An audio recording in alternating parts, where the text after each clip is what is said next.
están? Muy buenos días, 8:33 de la mañana. Regresamos a esta primera edición de Radio Análisis. Corresponde el turno del panel de conversación y estamos con dos buenísimos invitados, amigos de la casa además. Don Juan Andrés Lagos, integrante de la Comisión Política del Partido Comunista. Juan Andrés, ¿cómo estás? Buenos días. Hola, buenos días. Gracias por la invitación. Y Germán Correa, que nos acompaña a la distancia, exministro, sociólogo, exmilitante del Partido Socialista. No sé, Germán, ahí para ser preciso, ¿estás militando en alguna colectividad para comentarle a nuestros auditores? ¿Está muteado? Buenos días. Estoy muteado. Ahí sí, ahí te escuchamos. Ya. Muy buenos días. Buenos días, Montserrat. Buenos días, Juan Andrés. No estoy militando en ningún partido, solo en el mío. Independiente, ya, muy bien. Exactamente. Muy bien, pero sabemos dónde está el corazoncito de Germán, ¿no? Absolutamente. Eso no cambia. Siempre va a estar ahí.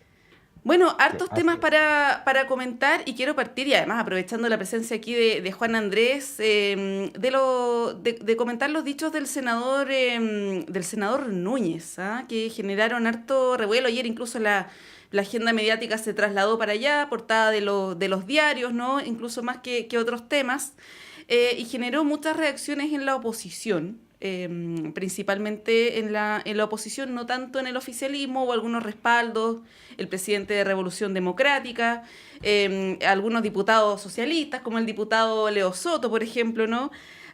Bueno, este llamado que hace el diputado Daniel Núñez a que el gobierno pueda convocar a los movimientos sociales para empujar las reformas. En el fondo eso es lo que él señala. No tuvo acogida en el gobierno. El subsecretario Monsalve dijo que al gobierno lo que le corresponde es gobernar, ¿no? Pero bueno, quiero partir preguntándole respecto de eso, que no es primera vez que el Partido Comunista tiene declaraciones que van en esa línea sobre tener un pie en la moneda y otro en la calle, rodear la convención en su momento, ¿no? Con la movilización. Juan Andrés, ¿cómo lo ves? Y en este contexto actual, donde los movimientos sociales sabemos que están como bien de capa caída, donde no hay mucha representatividad en los movimientos en general, ¿cómo lo ves? A ver, mira, yo dos cosas. Una, yo creo que aquí desde los 90 en adelante, porque para qué decir para atrás, cuando la lucha social, la movilización social y la protesta logró abrirle camino a un proceso transicional que dura hasta hoy, y eso fue porque sin esa movilización y esa lucha social multitudinaria no hay, porque Pinochet lo que quería era perpetuarse. De hecho, cuando algunos dicen que con un lápiz se derrotó la dictadura, es falso, es una mentira. El lápiz fue producto de lo que ocurrió antes, con mucho esfuerzo, intensidad, sacrificio, multitudes y multitudes que en los territorios, en las calles, en las universidades, en la junta de vecinos, en fin, generaban una lógica de presión, de protesta social para abrirle camino a la democracia. Eso es un hecho. Ahora, ¿qué es lo que ha ocurrido de los 90 en adelante? En los 90 en adelante hay varias movilizaciones, muchas, distintas, diversas, pero solo para marcar hitos, aún siendo proceso. La Revolución Pingüina. ¿Qué derivó la Revolución Pingüina? Cambios sustantivos al sistema de educación, que era un desastre, y en parte todavía lo sigue siendo. El 2011. Movilización multitudinaria con estudiantes, con familias, con trabajadores, porque también la CUT convocó a movilizaciones. ¿Qué es lo que derivó en eso? Derivó en que a lo menos un programa de gobierno, el de la nueva mayoría, tomó varias de las cosas que empujaron la movilización social, la lucha social. Y le tocó a Piñera, porque Piñera iba para arriba y cuando se produce el 2011, cable a tierra y empieza a haber una situación totalmente distinta que derivó en esto que señalo, un gobierno con programas de esta naturaleza. ¿Qué decir después del estallido? ¿Qué decir? O sea, ¿qué decir en el sentido de que yo entiendo que hay gente que lo único que busca es caricaturizar, estigmatizar, criminalizar incluso, multitudes a proporción de país, multitudes nunca vistas en ningún país del mundo, millones y millones de gente en las calles. Cuando la presidenta Bachelet hace un tiempito atrás en una entrevista dice, bueno, a mí me llamaba el presidente Piñera y me decía, voy a reponer su proyecto de constitución. Y la respuesta de ella es, no lo reponga porque ya eso no sirve, lo que hay que hacer es convocar una asamblea constituyente. Entonces, yo lo que creo es que, bueno, qué decir en este momento en Europa, ¿no? Los tractoristas, en Alemania, movilizaciones en Estados Unidos, hasta en Texas. Yo creo que una de las cosas por las cuales Biden está tratando ahora de mitigar su posición brutal en Gaza de apoyo a Israel es porque al interior de Estados Unidos hay mucha gente que se está oponiendo a la política de apoyo de Estados Unidos a Israel. Entonces, y en las calles, ¿ah? Se están oponiendo en las calles. O sea, cuando yo hablo de Texas es porque estoy hablando de una ciudad, pero son muchas. Entonces, yo lo que creo es que esto es estrictamente al revés. Aquí es muy peligroso en Chile cuando se empieza no solamente desde la derecha, sino que también desde otros sectores a estigmatizar la movilización social. Porque la estigmatización social es el preámbulo a la represión. Eso es, a la negación de la construcción democrática participativa, en donde componentes de la sociedad civil, del pueblo, pueden expresarse legítimamente. En este momento en Chile hay manifestaciones de distinto orden. Profesores en Antofagasta, ¿no? Por el suicidio de una maestra. Trabajadores en la octava por el tema que ahí está caliente, que es la situación de la usina. Paipote, en mismo Santiago hay movilizaciones. O sea, no le echen la culpa, no disparen al mensajero. O sea, yo creo que ahí hay un punto que me parece bien importante considerar. Sí, ahí, Germán, bueno, uno se pregunta también si es el mejor momento, el mejor contexto para hacer este llamado, donde además el senador insta al gobierno, ¿no?, a recurrir a la presión social. No sé si es el rol del gobierno también hacer esto. ¿Cómo lo ves en el momento donde además muchas de las propuestas del gobierno han ido perdiendo apoyo ciudadano? Estoy pensando, por ejemplo, en el tema del alza de los impuestos, en el tema de pensiones, ¿no? Y también donde la agenda ha estado muy volcada a la situación de la seguridad ciudadana, que es la principal prioridad de las personas. ¿Cómo lo ves respecto del momento, del contexto donde se hace este llamado por parte del senador Núñez? Sí, mira, primero yo creo que se está haciendo una tormenta en un vaso de agua, la verdad, porque el senador Núñez no ha hecho sino señalar lo que es obvio en cualquier sociedad, ¿no? Que la gente se manifieste, se movilice en pos de sus demandas, si esas demandas no están siendo acogidas o si no están siendo acogidas de debida forma por quienes gobiernan. Y quienes gobiernan incluyen no solamente quienes están en el gobierno, sino quienes manejan el poder institucionalizado en un país, entre otras cosas el Congreso, de tal manera que primero es lógico y natural, y como ya lo dijo Juan Andrés, ha estado presente siempre en la historia del país, va a seguir estando presente, y no solamente de Chile, del mundo. Así que, primero. Segundo, el rol de los parlamentarios es distinto al del gobierno. Recordemos que los parlamentarios son elegidos para representar conceptualmente al pueblo. Los gobiernos también son elegidos como representantes del pueblo, pero sus funciones son diferentes, ¿no? Y hay siempre una tensión entre partidos y gobierno, aún partidos que son de apoyo del gobierno. Porque es lógico, los partidos vehiculan las demandas de la sociedad hacia el Estado representado por el gobierno, el Ejecutivo, ¿no? Y puede ser del mismo color de uno, pero hay una distancia. ¿Por qué? Porque los partidos siempre tienen que buscar la representación directa, por así decir, de las demandas de la ciudadanía. Los gobiernos tienen que considerar el conjunto de la ciudadanía en toda su diversidad, donde hay gente que está con el gobierno y gente que está contra el gobierno. Por eso muchas veces los gobernantes yo dice gobierno para Chile, una vez que está elegido.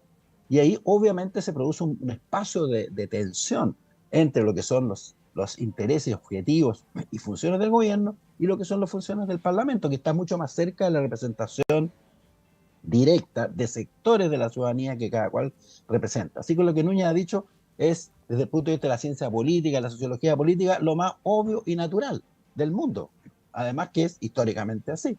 De manera que aquí un tema más que la oposición y sobre todo la derecha usa para agitar contra el gobierno. Y sobre todo, una cosa que Juan Andrés decía allí, aquí se ha creado una demonización de la movilización social, y no solamente por parte de la derecha, también por parte de los sectores conservadores que anidaban en la exconcertación y que han terminado hoy día donde siempre estuvieron en realidad en la derecha, ¿no?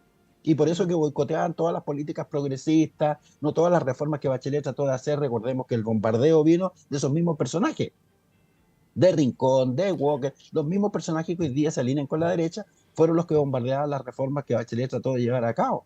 y por lo tanto, porque ideológicamente estaban mucho más a la derecha que el resto de esa coalición. Entonces, seamos claros en eso, cada cual representa determinados intereses, ¿no? Y en este sentido, ¿no? Obviamente quienes representan los intereses de los sectores sociales diversos llaman a movilizar a quienes ellos representan. Núñez no ha hecho sino, como digo, decir algo obvio.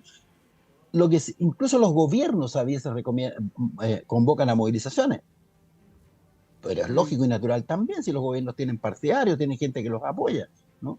Y es natural también que un gobierno, cualquiera sea su signo político, convoque sus partidarios tras las políticas que tratan de impulsar.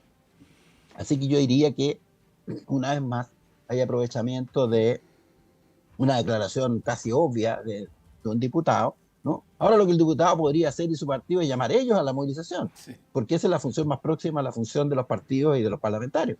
No pedirle al gobierno que haga algo que debieran hacer ellos. Si eso corresponde al momento político. Ahora, en cuanto a la oportunidad, Monse, bueno, la oportunidad de la movilización está marcada por las necesidades que esas movilizaciones quieren representar, más que por el conjunto del panorama de la situación política, ¿no? Porque hay veces en precisamente se requieren ciertas rupturas de situaciones políticas precisamente para cambiar las correlaciones de fuerza y todo eso. Pero eso es otro tema. Así que yo diría que se hace la tormenta en un vaso de agua, de algo que es obvio y natural en cualquier sistema político democrático. Sí, Germán tocaba un punto interesante, Juan Andrés, ¿ah? Esta demonización de la movilización social, que desde, yo diría, después del el primer proceso constitucional, se ha instalado muy fuertemente en la opinión pública y no solamente en la oposición, sino como en otros grupos también, ¿no? Que antes eran más cercanos al progresismo. Se ha hecho una vinculación de las movilizaciones con el estallido social. De hecho, ayer la alcaldesa Matei lo dijo textual, ¿ah? A propósito de los dichos del senador Núñez, puede llevar a un estallido social, dijo ella. Ha habido otras declaraciones también de integrantes de la oposición que han planteado que esto es propio de partidos autoritarios, ¿no? Totalitarios. Se utilizan todos estos conceptos cada vez que ocurren este tipo de declaraciones y muy vinculado al tema de la violencia, del desorden, que el Partido Comunista estaría instigando una situación de caos, ¿no? Y esto nos lleva a volver de alguna manera a lo que fue el estallido social, las demandas de la ciudadanía, el rol de la movilización social y de los movimientos sociales. ¿En qué estado crees tú que está eso, no? Los movimientos sociales, actualmente no hay ningún líder visible. Como yo decía antes, la representatividad, por ejemplo, de organizaciones importantes como la CUT y otras, la verdad es que no están en una primera línea de la política como sí existió antes, incluso en gobiernos de centro izquierda, como en el segundo gobierno de la presidenta Bachelet. Ustedes se acordarán de Noma FP, por ejemplo, ¿no? Ahora los movimientos sociales están totalmente, no sé cómo decirlo, ¿no? Pero no son actores relevantes, ¿no? En el debate público. ¿Cómo analizas eso, Juan Andrés? ¿Tiene que ver con lo que ocurrió con la convención? Tiene que ver con el estallido social, ¿no? Y con todo lo que allí ocurrió y una relectura que ha habido también del estallido social. ¿Cómo lo analizas desde la perspectiva de un partido que además siempre ha estado muy vinculado con los movimientos sociales? Sí, mira, yo antes de eso solo un paréntesis, me estaba recordando que a comienzos de los 80, cuando la dictadura y la derecha política, que no solamente respaldaba, sino que era protagonista de esa dictadura, convocan al plebiscito, hay un acto que se acepta de hecho en el Teatro Caupolicán y que el principal orador fue Eduardo Frei Montalva. Y Frei Montalva ahí, bueno, obviamente toma posición, le da mucha profundidad a lo que significaba ese plebiscito desde el punto de vista de perpetuar la dictadura y lanza una frase, dice, lo que pasa es que ellas y ellos quieren la paz de los cementerios. Yo creo que en la derecha de este país todavía está presente ese concepto de paz, ese concepto de tranquilidad, ese concepto a partir del cual pueden estar ocurriendo cosas terribles como la que ocurrían en ese momento, 40% de desempleo, hambruna en Chile, pero había paz. Había paz. Entonces yo creo que aquí hay un tema que es necesario, más que transparentar, explicitar porque es un hecho de realidad. Mira, yo siempre lo he dicho, el Partido Comunista ni de cerca se puede considerar ni propietario ni el principal incidente del estallido, ni de cerca. Para serte súper franco, nosotros también fuimos sorprendidos por esa dimensión. Efectivamente estuvimos el 2011, que duda cabe, empujamos, ayudamos, estábamos. En la Revolución Pingüina tampoco éramos tan protagonistas, ¿no? Y te quiero decir de que la Revolución Pingüina parte en un liceo de Coronel donde en ese liceo había lluvia, las ventanas, los vidrios no existían, las niñas y niños se pasaban de frío. Anda a ver ese liceo de Coronel en estos momentos. No ha cambiado casi en nada. Entonces yo creo que frente a temas como estos, salarios, endeudamiento, creo que la situación de la pequeña y mediana empresa es muy crítica en Chile, muy crítica. Otra cosa es que no se quiera ver, pero es muy crítica. ¿Pero qué pasa con las organizaciones sociales Yo creo que ahora? les ha costado recomponerse porque efectivamente de un momento en el cual hubo una gran efervescencia, hubo un primer plebiscito donde se pierde y se pierde en forma contundente. Yo creo que ahí hubo una ofensiva muy fuerte de la derecha, de los medios hegemónicos, pero también errores grandes de nuestro propio gobierno y de las coaliciones que formamos parte de nuestro gobierno. Errores grandes. Yo creo que no entendimos de que la ciudadanía en este país tiene descontentos sociales, tiene situaciones que le están arrastrando durante mucho tiempo, 5,5 millones que no votaban y ahora lo hacen por voto obligatorio. Yo creo que no supimos mirar ese mundo. Entonces creo que es re importante tener en cuenta todo esto, porque creo que hay una cierta recomposición significativa del movimiento social. Yo tengo entendido que la Central Unitaria de Trabajadores está convocando a un paro nacional el 11 de abril. Y de la información que dispongo, el Colegio de Profesores se pliega a ese paro, se están plegando organizaciones de la salud, organizaciones universitarias, la CONFES, organizaciones territoriales.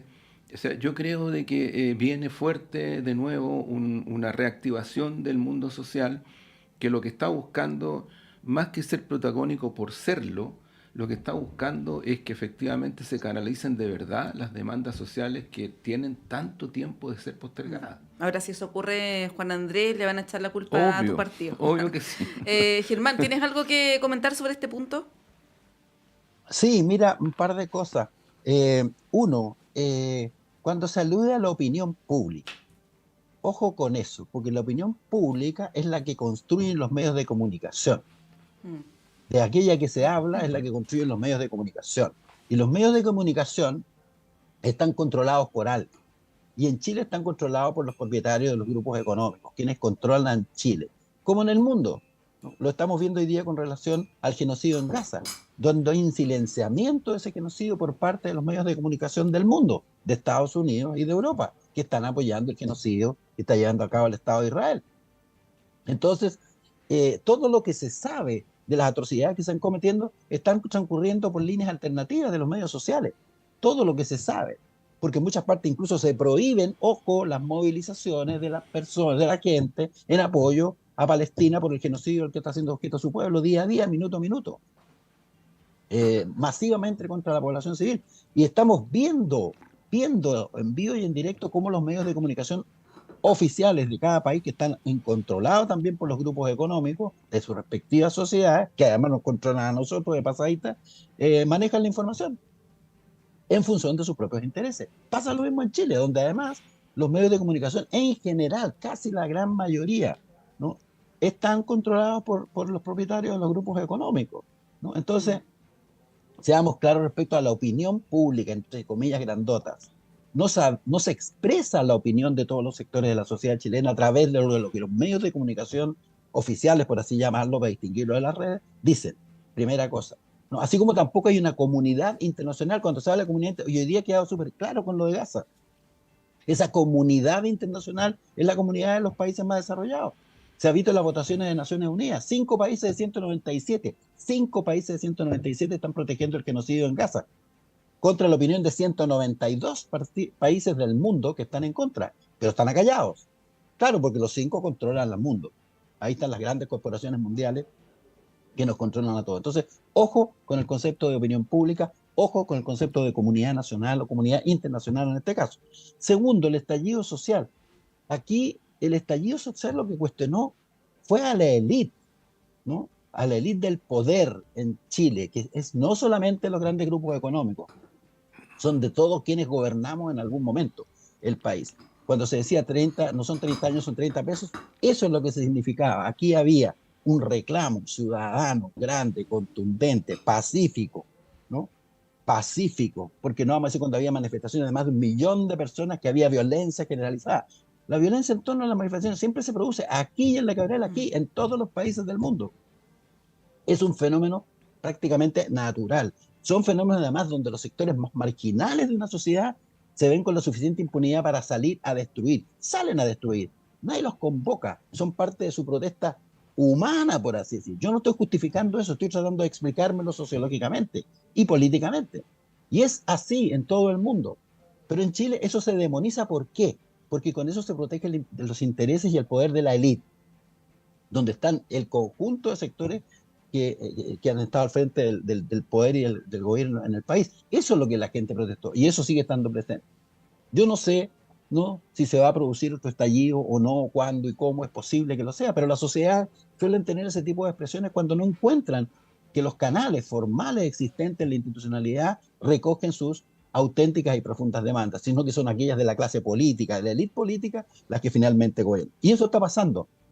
La élite política logró acallar, en definitiva, la demanda social que se expresó en el estallido social y está demonizando la movilización y el estallido precisamente en prevención de ser nuevamente cuestionada en la forma que está conduciendo Chile. Y lo está haciendo pésimo, la verdad, porque esta sociedad está muy degradada.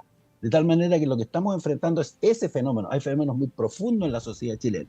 Posiblemente esto vuelva a expresarse de alguna manera eh, vía grandes movilizaciones o lo que sea en el futuro. No sabemos, porque esta sociedad está muy golpeada, ¿no? Nos golpeó la pandemia, ¿no? Primero el estallido social también golpeó a la sociedad profundamente, en muchos sentidos, ¿no? Tuvimos retrocesos ahí, y enseguida viene la pandemia, y enseguida la pandemia viene la inflación y toda la especulación desatada en el país.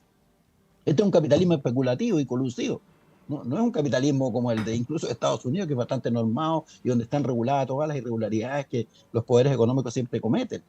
De manera que veamos las cosas con un panorama un poquito más amplio y también tengamos en cuenta que aquí hay fenómenos muy profundos en que la élite política no está asumiendo y tenemos por el momento una paz social aparente, ¿no?, que puede estallar en cualquier momento porque los problemas no han sido resueltos. Las demandas del estallido social siguen estando presentes y en muchos casos peor.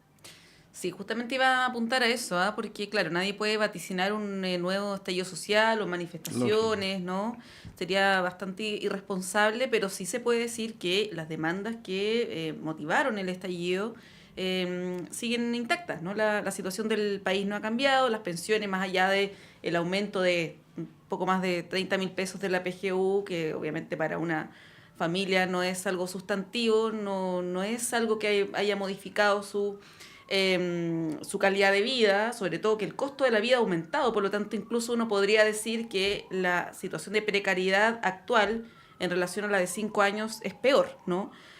Por lo tanto, son cuestiones que se acumulan y que la clase política o el mundo político no ha sido capaz de resolver por distintas razones que ya podemos ir a comentar. Tenemos que irnos a una pausa, pero hay un tema derivado de lo que estamos hablando de las declaraciones del senador Núñez, que es lo que va a ocurrir en la Cámara, ¿no? Esto tiene varias implicancias, lo hemos hablado la semana, para la agenda legislativa sería una derrota muy fuerte para el gobierno perder la Cámara de Diputados. Pero ayer hubo varias declaraciones que apuntaban a que, dado lo que dijo el senador Núñez, es imposible que nosotros le demos nuestro respaldo al Partido Comunista, y se suma a varias otras excusas, podríamos decir, ¿eh? Esto es mi interpretación, porque cuando se argumentan distintas cosas y no hay una coherencia ahí, parece más excusas. Tiene que ver con que el Partido Comunista no le va a poner urgencia a los proyectos de seguridad, que las posiciones respecto de Venezuela, antes fue lo de la Convención Constitucional, por lo tanto son distintos argumentos ahí que no son muy coherentes entre sí. Bueno, ahora están las declaraciones del senador Núñez que entrampan, ¿no?, el tema para la presidencia de la Cámara. La pregunta, Juan Andrés, te la dejo formulada antes de irnos a la pausa. ¿Ustedes estarían dispuestos a ceder su cupo, por decirlo de alguna manera, en la presidencia de la Cámara, considerando que es bien poco viable de que tengan una mayoría, ¿no? Más allá de todas las gestiones que está haciendo el gobierno. ¿Ven ahí una posibilidad? Lo dejo instalado cuando son las 8:59. Hacemos un breve corte y retomamos en unos minutos.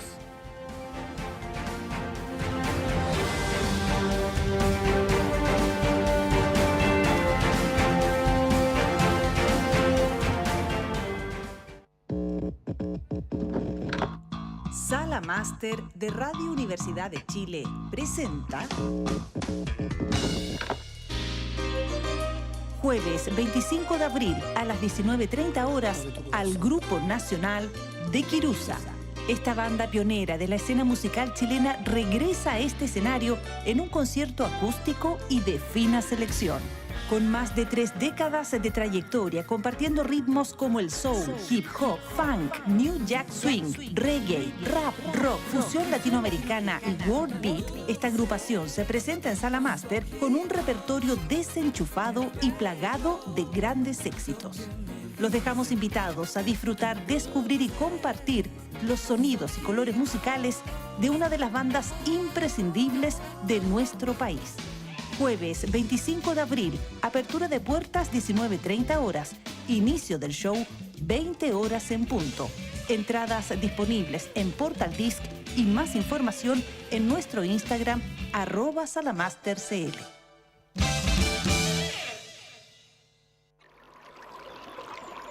Aguas Trayén o Cascada en Mapudungún es la mejor agua purificada con tecnología de última generación. Para más información, visite su página web www.aguastrayen.com.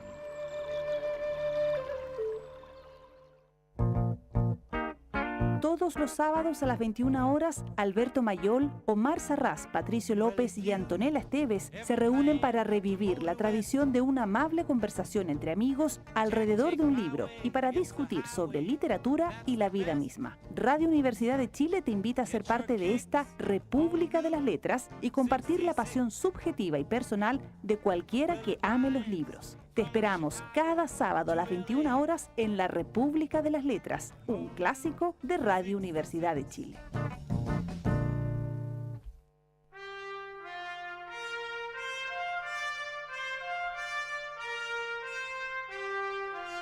Radio Universidad de Chile y la Facultad de Arquitectura y Urbanismo de la Universidad de Chile los invita a escuchar todos los viernes a las 11 horas el programa Pensar Habitar, un espacio de opinión, entrevistas y destacados invitados. Pensar Habitar es patrocinado por la Facultad de Arquitectura y Urbanismo de la Universidad de Chile. Conduce el arquitecto Max Aguirre González. Pensar Habitar, todos los viernes a las 11 horas en la radio que piensa. Hola, soy el periodista y locutor Luis Hernán Schwaner y quiero invitarles a compartir cada viernes a través de Radio Universidad de Chile el Último Café. El Último Café, cada viernes a las 22 horas en Radio Universidad de Chile, 102.5 FM y en nuestra señal online en www.radio.uchile.cl. Recuerde, El Último Café, cada viernes a las 22 horas en la radio que piensa. Usted está invitadísimo a compartir con nosotros El Último Café.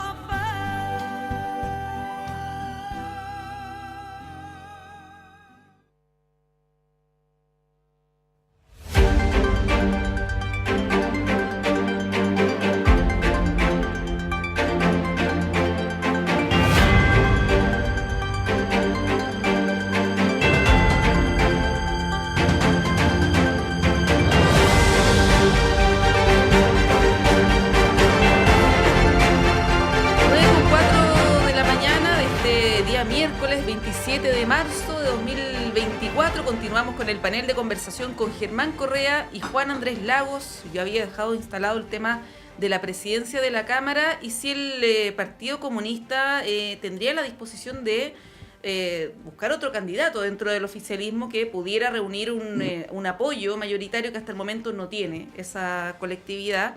Pese a que hay un acuerdo administrativo firmado por todas las colectividades, o casi todas, Renovación Nacional no lo hizo, hablamos hace un ratito con la senadora, con la diputada Sandón, Pero bueno, son las alternativas que se ven, ¿no? Matemáticamente las mayorías no están para el Partido Comunista y luego de lo que pasó ayer, yo decía, esto tiene más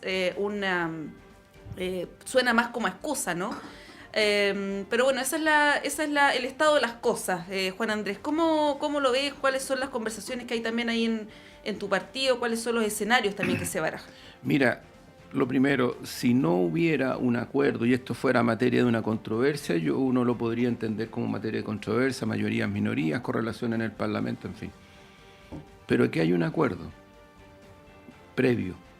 Y antes hubo también un acuerdo previo. Y ahora y en el caso anterior se están usando, yo no me atrevería a decir argumentos, porque estoy violentando un concepto que para mí es muy importante, el concepto de argumentación. No, aquí lo que se están usando son triquiñuelas para bloquear la posibilidad de que el Partido Comunista llegue a la presidencia de la Cámara de Diputados en un momento en el cual hay un gobierno que está haciendo todo lo que puede hacer para tratar de establecer los mínimos respecto de reformas que fueron parte de su programa y que fue votado por la ciudadanía mayoritariamente en primera y más en segunda vuelta. Entonces yo creo que aquí hay un boicot a otro nivel. Ya lo hicieron en el Senado. Yo comparto totalmente lo que dijo la senadora Sepúlveda de forma muy descarnada. Los cuchillos pasan por todos lados. Por eso es que el Parlamento está, junto con los partidos políticos, en el último nivel de desprestigio para la ciudadanía en Chile. Ojo. Bueno, para la gente autoritaria de este país parece que están mirando así como agazapados eso, porque parece que no les preocupa mucho aquello.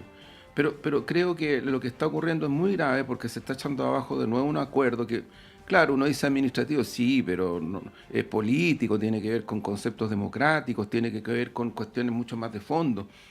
Y se utilizan resquicios para poder evitar esta situación. Creo que es extraordinariamente grave, el Partido Comunista no está en esa disposición, no puede estarlo. Yo creo que el precedente que hay en los 2 años que han cursado es de un bloqueo y un boicot permanente a las principales reformas que el gobierno ha planteado. Yo no veo un comportamiento distinto de la derecha, a pesar de que su proyecto de constitución fue rechazado mayoritariamente por la ciudadanía. Y fíjate, Monse, que fue rechazado porque la gente decía, quieren constitucionalizar la ISAPRE, quieren constitucionalizar el sistema de pensiones, quieren constitucionalizar el sistema de salud, quieren constitucionalizar cuestiones que van en la dirección de quitarle derecho a las mujeres, la ley Papito Corazón, las contribuciones a los municipios. O sea, en toda la línea, la sociedad chilena se pronunció en contra de un proyecto constitucional de derechas, que establecía estos cánones. Las reformas que se están planteando por parte de nuestro gobierno van precisamente en el sentido contrario a aquello. Entonces es más que evidente que lo que está buscando la derecha, tanto en el Senado ya lo logró, como, y lo dice Alejandra Sepúlveda, lo dijo también el senador Buenchumilla, lo que están buscando en la Cámara de Diputados es también establecer una correlación que impida las reformas en los términos que están y que profundice lo que rechazaron, lo que la ciudadanía rechazó en el segundo plebiscito. O sea, ellos van por la defensa del sistema de pensiones de acumulación de ganancias, van por la defensa del sistema de salud, acumulación de ganancias, y van por otras cosas también. Si respecto de seguridad, a ver, por favor, ¿qué hizo el gobierno, los 2 gobiernos de derecha en temas reales de seguridad? Puros errores. Militarizaron, trajeron el plan Huracán, hubo asesinatos de mapuche, pero la violencia en la Araucanía no se redujo. Los robos de madera en la 8ª región no se redujeron y hoy día sí se han reducido. Con la militarización. O sea, es que yo creo que hay varios componentes. Yo diría que hay varios componentes que considerar, porque por ejemplo en el caso del robo a la madera en la 8ª región, lo que se produjo fue la expresión de una voluntad política que incidió en la administración de justicia, ha incidido en el papel que están jugando las policías, frontera, lo que está pasando en los puertos, y se está llegando a puntos de referencia a partir de los cuales lo que se está descubriendo, ¿no?, es que son bandas armadas muy vinculadas a las empresas forestales y donde no tienen nada que ver las comunidades mapuches. Entonces yo lo que creo es que aquí hay una situación muy compleja. Yo digo responsablemente, el Partido Comunista no está en disposición de respaldar un camino de esta naturaleza porque es totalmente antidemocrático y porque los resultados que puede tener ese camino es simplemente todavía desprestigiar mucho más la acción política y reducir más los espacios de posibles reformas que la ciudadanía está esperando. Bueno, y como precedente sería complejo Muy el grave. veto a algún partido político, sea cual sea, no Evidente, solamente no, el evidente. Partido Comunista. Germán, ¿tienes algo que agregar sobre este punto? Mira, no mucho en realidad, son juegos internos dentro del Congreso. Yo creo que hay un factor que obviamente está presente, uno se da cuenta, ¿no es cierto?, que es la cosa, porque el Partido Comunista, ¿no? Si fuera otro partido, eh, no despertaría de pronto estas preocupaciones atávicas de la derecha, eh, como lo hace. Entonces, y obviamente aprovechar la ocasión de provocarle una derrota al gobierno, porque el Partido Comunista está en el gobierno y por lo tanto es una ocasión más para la oposición y la derecha de provocarle una derrota al gobierno. Así que, pero al final eso no va a tener mayor incidencia en las correlaciones reales de fuerza, en los votos, en los números de votos que hay para un lado y para el otro. Y es evidente que el Congreso está bastante, yo ni siquiera diría empatado, está bastante cargado en general en sus decisiones hacia la derecha y el conservadurismo, más que otra cosa. Y Juan Andrés, creo que coincido con él cuando dice que va todo encaminado a reforzar los retrocesos, no los avances y las soluciones, sino que los retrocesos, como lo demostró el último proceso constituyente. Esa es la derecha real. La derecha real no es democrática ni tiene ideas avanzadas sobre nada, ¿no? Todo es regresivo, es conservador, es mantener los privilegios a toda costa, ¿no es cierto? A toda costa y a todos, y a costa de todos, además, o de las grandes mayorías. Así que fuera de eso realmente no merece mucho mayor atención. Yo entiendo que una cosa es que están todos muy intensamente preocupados en el Congreso, pero raya para la suma una cierta irrelevancia social con respecto a que ahí haya cambios que sean importantes para la sociedad chilena. Mm.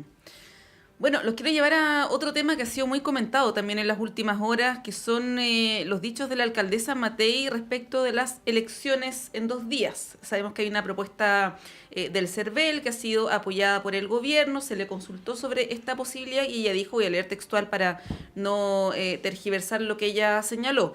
No me gusta para nada, la posibilidad de fraude es enorme, me carga el tema de las elecciones en 2 días, de verdad muy malo. ¿Por qué no ponen más establecimientos? Pero 2 días de elecciones, la verdad es que el fraude es casi imposible de controlar. Eso fue lo que ella dijo textual y generó muchas críticas desde el gobierno, incluso no tuvo mucha acogida en su propio sector. El presidente del Senado, el senador García Ruminot, dijo no estar de acuerdo con estas declaraciones, porque toca algo que la verdad es donde hay un consenso respecto de el CERVEL, ¿no? De nuestro sistema electoral, del funcionamiento impecable que tiene cada elección. Y la verdad es que se comparó mucho ayer los dichos de la alcaldesa Matei con declaraciones de representantes más outsider o de extrema derecha, ¿no? Que siempre están poniendo en duda los resultados de las elecciones. ¿Cómo ves esto, Juan Andrés? Porque una cosa es plantear argumentos de carácter económico, que lo ha hecho, por ejemplo, la oposición, el tema del comercio, en fin, pero otra es hablar ya directamente de fraude, y como lo mencionaba, lo hizo en 2 ocasiones, ¿no? En su alocución habló explícitamente de fraude. ¿Cómo lo ves? Mira, yo creo que ella está mostrando el rostro real. O sea, yo creo que ella está extraordinariamente preocupada de que en Chile las elecciones tengan el máximo de estándares de participación en niveles de eficacia, de eficiencia, y utiliza el argumento del fraude. O sea, yo creo que ella tendría que responder por qué utiliza ese argumento, darle más... O sea, qué es lo que quiere decir con eso, en concreto. Porque yo tengo entendido que aquí lo que se está buscando, más allá de que sea en 2 días, no a 2 días, pero aquí lo que se está buscando es que en una elección donde hay varias alternativas, estamos hablando de concejalías, alcaldías, gobernadores, cores, sí.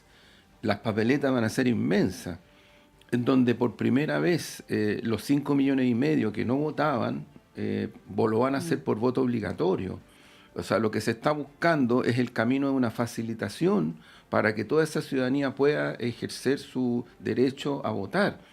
Entonces, oponerse a eso, como lo ha hecho ella, con un argumento de ese tipo, además, yo creo que lo único que está reflejando es su ambición de querer llegar a como sea, a candidata presidencial, a como sea.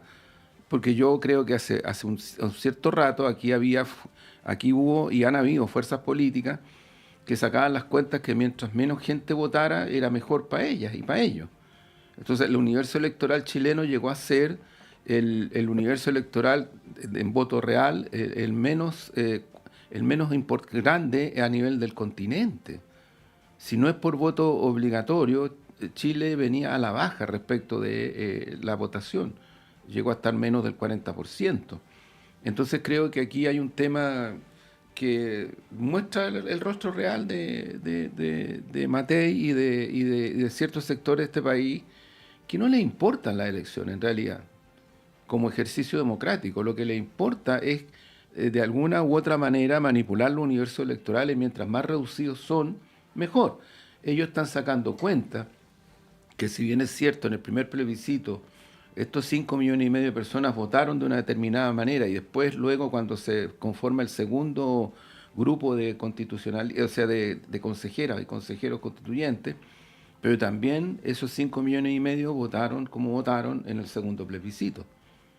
Entonces están sacando cuentas rápidas, alegres, muy vinculadas a la ambición que tienen de tratar de ganar las elecciones municipales y todas las que se van a producir en ese momento, por la vía de que efectivamente les garantice dar un paso adelante respecto de las presidenciales y las parlamentarias que vienen después. Ahora, Germán, sorprende que esto venga de Evelyn Matei, ¿ah? Si viniera probablemente de algún otro representante, quizás como yo decía, más outsider, ¿no? No sería tan extraño, porque hemos tenido declaraciones que ponen en duda el censo, las vacunas, Sí. ¿no? Que van en una línea similar, pero sorprende el caso de Evelyn Matei, donde además ella fue electa en una elección de 2 días. Y ella estuvo de acuerdo con esa elección en 2 días, por lo tanto, además ahí hay un viraje, ¿no? en su posición. ¿Cuál es tu impresión respecto de esto, o qué crees tú que hay detrás, quizás, de esta posición? Mira, es difícil decir lo que hay detrás, lo que la gente está pensando, lo que la motiva y todo eso cuando da ese tipo de opiniones. Además, como ya hemos tenido elecciones de 2 días. Eh, lo que yo creo que sí es importante, más que nada para la ciudadanía, para Chile, es discutir el tema y el problema de fondo. Como decía Juan Andrés, estas elecciones tan multitudinarias cada vez se transforman más complejas. Uno mismo, cuando va a votar, ¿no es cierto?, tienes que enfrentar unas papeletas inmensas que ni siquiera te caen en la minúscula mesita que te ponen para extender el voto, sin luz muchas veces, como a mí me ha pasado, entonces más viejo o con lentes. En fin, hay una serie de dificultades objetivas, digamos, no son técnicas ni ninguna de esas cosas, que te hacen difícil votar. Entonces, y la gente obviamente le cuesta y es más tiempo. No tiene nada de raro que conversemos si podemos hacer una elección en 2 días. Otra cosa, y hablar de fraude creo que es estúpido en realidad, porque el único punto que preocupa ahí generalmente esos procesos, en el caso nuestro, que son votos físicos, no es voto electrónico, ¿no es cierto?, es cómo se resguardan los votos ya emitidos durante la noche, que esos votos quedan ahí. Cómo se resguarda la seguridad de esos votos, que nadie se los robe, que nadie se los lleve, ¿no es cierto? Entonces, ese es el punto que en general preocupa de estas situaciones cuando se trata de voto físico, como el caso de Chile u otros países, que yo creo que hay que mantener, entre otras cosas. Yo era partidario del voto electrónico y llegué a la convicción que no, que el voto físico es importante, porque cuando tú observas la escena del recuento de votos y todo eso, cuando observas el proceso electoral físico, hay un rito democrático importante en que ciudadanos comunes y corrientes pasan a tener potestades de defensa y validación del voto. Y eso es profundamente democrático. Una máquina no hace eso. Por eso yo me cambié cada año en eso y estaba por el voto electrónico más rápido. Así, ¿ya? ¿Qué más rápido si en Chile ya a las 5 o 6 de la tarde estamos sabiendo resultados? Es rapidísimo y súper confiable. Entonces, el tema no es ese aquí, y por eso meter al CERVEL, que si lo hace bien una semana, es ridículo. ¿Sí? No es el tema ese. El tema es qué pasa con los votos en la noche que quedan ahí. Pero habrá mecanismos también. ¿Sí? En este país siempre hay posibilidades de crear mecanismos que den seguridad a todos para esos efectos. Las propias Fuerzas Armadas los pueden custodiar, qué sé yo, en fin. Entonces, el tema es cuando de un día a otro pudiesen ser variaciones de opinión que afecten las votaciones del segundo día, no por alguna razón, algún suceso. Pero eso también es extraño, es raro, es muy ocasional. Entonces, yo saldría de la discusión de la Matei, que como es precandidata, ¿no? Todo se transforma en debate con respecto a lo que dijo, lo que no lo dijo, cómo lo dijo, y lo demás. Porque mañana Matei va a decir, mire, lo que yo quería decir en realidad era otra cosa, fui demasiado genérico, qué sé yo, y ahí va a quedar. Entonces, eh, hay que conversar los problemas de fondo, ser un poquito más serio. Aquí hay mucha chimuchina, y ahora hay una tremenda chimuchina porque ella que es precandidata dijo eso, en fin, mañana eso va a pasar y va a ser irrelevante. Lo que importa es cómo se va a hacer la votación y cómo vamos a asegurar que yo creo que la tiene garantizada, su transparencia democrática. Chile tiene una gran experiencia de esa altura ciudadana en esta materia. A mí eso no me tranquiliza, sino que cómo prácticamente va a ser un proceso que permita que la gente se exprese realmente, ¿no? Y que no deje de votar, incluso que aumente la abstención por la dificultad de manejar esas tremendas planillas y no tener el tiempo, estar apurado, que están apurando, ¿no es cierto?, para hacerlo. Pensemos más bien en el proceso electoral en sí que en esta chimuchina política menor. Sí, totalmente. A propósito de temas de fondo, quiero aprovechar los últimos minutos que nos quedan para llevarlo a un tema que yo sé que no vamos a alcanzar a abordarlo en toda su complejidad, que es un proyecto que va a presentar el gobierno la próxima semana, que tiene que ver con el impuesto a la renta. Ha habido distintas conversaciones. El lunes el ministro Marcel se reunió con la Democracia Cristiana.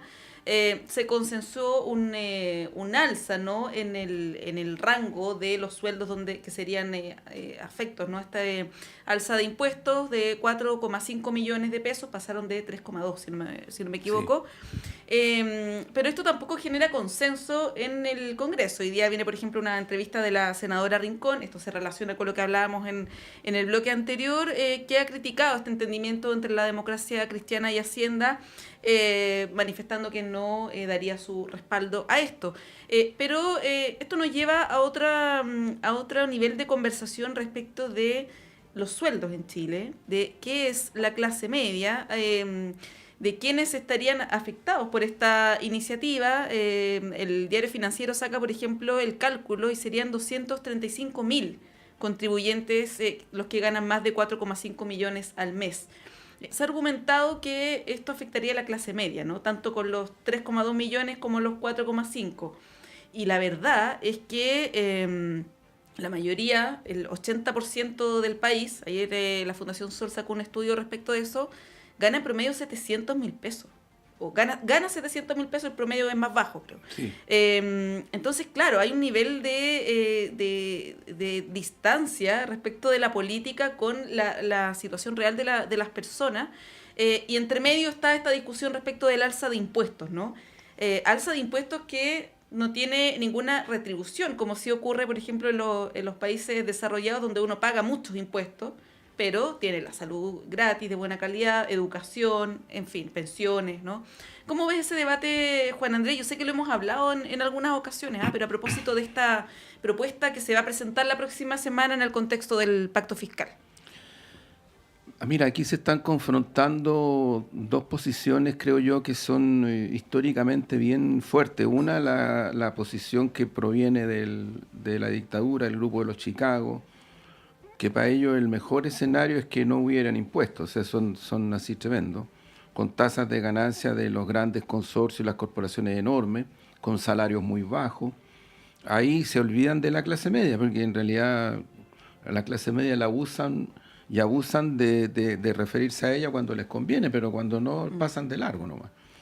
Este estudio de la Fundación Sol es muy claro, o sea, efectivamente el promedio de salario en Chile es por cercano a los 500.000, un poquito más. O sea, yo me pregunto, ¿quién vive con 500.000 pesos en Chile? ¿Quién vive? Ojo, estamos hablando de salud, educación, transporte, alimentación, que está muy cara, en fin, hay muchas cosas. Entonces, yo creo que este es un país muy desigual, muy fragmentado, que requiere políticas públicas mucho más estructurales desde el punto de vista de modificar todo este ámbito. Y cuando se entra a esa lógica, entonces ahí viene una defensa de la derecha y de los grandes empresarios y las grandes corporaciones, utilizando cualquier tipo de elementos para poder evitar que esto se produzca, sea con reformas como esta la que se está planteando, sea como con otras cosas.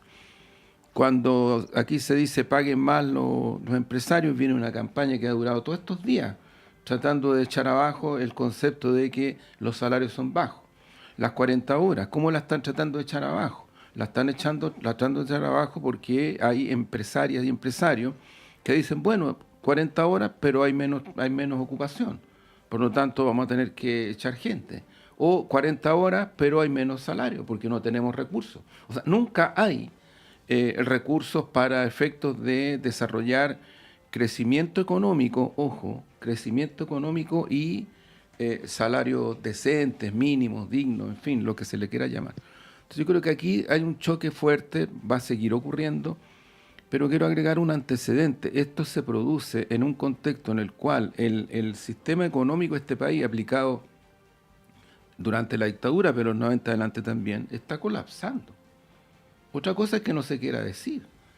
O sea, y está colapsando en temas de estructura económica, no está colapsando solo en términos de que no es capaz de dar salario ni otras cosas de esas cuestiones mínimas, sino que del punto de vista estructural, del punto de vista de lo que significa crecimiento económico, está estancado. Y creo que si no se mira de una manera más profunda esta situación, se va a llegar a cuestiones mucho más complejas. No le echen la culpa. A ver, ¿a quién le van a echar la culpa si el país no crece? ¿A quién? O sea, si yo te digo, el país tiene niveles de inversión importantes, tiene niveles de inversión, en eso no había una dificultad. Tiene niveles de desarrollo de políticas económicas, macroeconómicas que mantienen tasas de inflación, en fin. Entonces, ¿dónde está el problema? El problema está en que el sistema económico colapsó. Desde el punto de vista, valga la redundancia, desde el punto de vista económico, no desde el punto de vista social. Sí, nos quedan poquitos minutos. Germán, te doy la palabra antes solamente para precisar a este estudio de la Fundación Sol que sacó ayer. Casi 56% de los trabajadores en Chile gana menos de 500.000 pesos. Un 30% solamente gana sobre los 700.000 pesos y un 15,8% es remunerado con más de 1 millón de pesos mensuales. Si uno suma, más del 80% gana 700.000 pesos o menos, ¿no? Germán. Bueno, yo quiero recordar, solamente hablábamos hace un momento atrás del estallido social. Uno de los grandes temas que se planteó en el estallido social, ¿no?, fue el de las desigualdades, profundas desigualdades, y no solamente en términos salariales, en todo orden de materia en este país, ¿no?, aparte del tema de la dignidad. Pero las desigualdades son inmensas, ¿no? En este país la diferencia entre porcentaje de ricos y pobres es inmensa, ¿no? Y con este proyecto de ley lo único que se va a hacer es que al mundo de clase media, al mundo profesional, vamos a tener que pagar más. Yo en este momento tengo un convenio con el impuesto interno porque no pude pagar el impuesto de la renta el año pasado, tan simple como eso, y lo digo abiertamente. No pude pagarlo. Tuve la suerte de tener un buen año, después tuve la suerte de tener un mal año, y simplemente no lo puedo pagar. Y soy una persona de clase media que vivido toda mi vida boleteando de mi profesión, ¿no?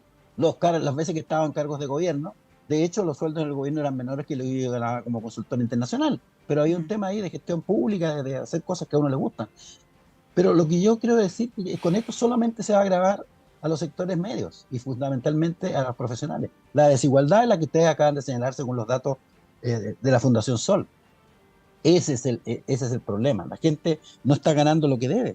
Entonces, y sin embargo no atacamos en serio la ilusión y la evasión.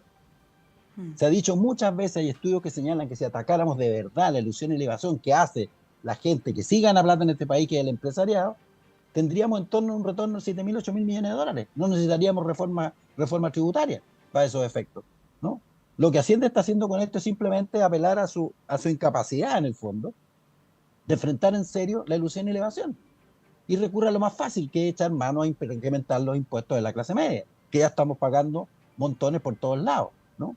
Entonces, el tema, hay que ir al tema de fondo, ilusión y evasión. Yo, para el estallido social, ustedes saben, se produjeron muchos cabildos. Y en uno de esos cabildos, a mí me invitaron a un departamento de un amigo. Éramos 12, 14 personas, donde todos bastante mezclados, incluso había empresarios. Y yo recuerdo ahora esto por lo siguiente, porque en un momento de la conversación yo dije, mire, yo calculando todo lo que el Estado a mí, el impuesto a la renta, las contribuciones y todo lo demás, yo más o menos trabajo un mes del año para el Estado. Todo lo que yo produzco va un mes para el Estado, o sea, 11 meses son para mí, un mes para el Estado. Y una persona que estaba ahí, empresario, me dijo, estáis mal. Y yo creí que me estaba diciendo, está mal porque estaba pagando demasiado poco, debía pagar más. Y yo le dije, bueno, eso es lo que me sale, ¿qué quieres que te diga? Yo no eludo, yo nada. No, me dice, estás mal porque tú pagas demasiado. Pero ¿cómo le dije yo no pago nada, me dijo, soy inmensamente rico, soy viñatero y no pago nada. Me dijo, lo digo con vergüenza aquí. En ese momento, la gente que gana mucha plata en Chile tuvo vergüenza con el estallido social. ¿Saben por qué? Sí. Porque estaba asustado, tenían miedo. Incluso muchas empresas, ustedes recuerdan que ajustaron su sueldo a 500 lucas, estamos hablando de 2 o 3 años atrás, ¿no? O sea, que sueldos que tenían en 250, 300, lo pudieron elevar a 500, porque estaban asustados. ¿Y por qué no lo hicieron antes? Por mera cuestión de justicia, por mera cuestión de igualdad de personas, ¿no? De impulsar un poquitito la solidaridad social en serio y no con la Teletón, ¿no? ¿Por qué no lo hicieron cuando podían? Tenían entonces sobretasas que les permitían distribuir un poquitito mejor la ganancia entre quienes se las ayudan a producir. Ahora le llaman colaboradores, ya no son trabajadores, hemos cambiado el lenguaje también. Son colaboradores. Y yo les pregunto lo que me dicen, yo soy colaborador y tú eres colaborador también en los ingresos que tú generas para ese dueño de ese capital al cual tú le trabajas, ¿no? Te hacen participar como colaborador y ya no como trabajador, no como proletario. Te hacen participar un poquitito en las utilidades que reciben con tu trabajo. No, pues. Somos un país básicamente explotador desde ese punto de vista, ¿no? La gente que se dedica a la producción, el mundo empresarial y sobre todo mientras más grande peor, hace eso. Entonces, ¿por qué nos atacamos en serio la ilusión y la evasión? ¿No? Estamos desarrollando 10.000 mecanismos para la seguridad ciudadana. Desarrollemos mecanismos con respecto al control de las ganancias reales de los que realmente tienen el billete en Chile, ¿no? Y no sigamos grabando a sectores que ya están bastante complicados en el país, ¿no? Y vamos igualando un poquitito las cosas. Eso hace un país serio. Yo a mi estudiante en la universidad le digo, este no es un país serio, porque no toma los problemas con seriedad y profundidad y con verdadero criterio de justicia social, ¿no? Porque de esa manera los miedos de las movilizaciones, ¿no?, se acabarían. La gente no tiene necesidad de expresarse, incluso violentamente, por situaciones graves de injusticia y atropello de la dignidad de las personas. Si hubiese un poquito más de justicia. Es una ocasión para hacerlo, pero no grabando con impuestos absurdos a los sectores que ya llevamos un peso súper grande. Y esos son los sectores medios, ¿no?, de este país, que son poquitos y cada vez menos, pues, porque las cosas no están bien. Sí, pues el tema es que cuando se ha querido avanzar en materia de ilusión y evasión no ha habido consenso político, ¿eh? Por no decir otra cosa. Bueno, es un debate que está abierto y va a seguir su curso a partir de la próxima semana, la presentación de este proyecto de impuesto a la renta, que probablemente no va a salir de la misma manera como entre, porque no hay mucho acuerdo en el Congreso. Está también la iniciativa respecto de la ilusión y la evasión, que en otro momento también podremos comentar. Son las 9:31, hacemos un breve corte. Bueno, nos despedimos de nuestros panelistas, obviamente. Germán Correa, muchas gracias. Muchas gracias. Estamos medios pasados la hora. Y Juan Andrés Lagos, muchas gracias por acompañarnos esta mañana. Muchas gracias, Monse, que estemos bien. Chao, nos vamos rápidamente a la Igualmente. pausa, 9:32. A la vuelta está Claudio Medrano con ustedes.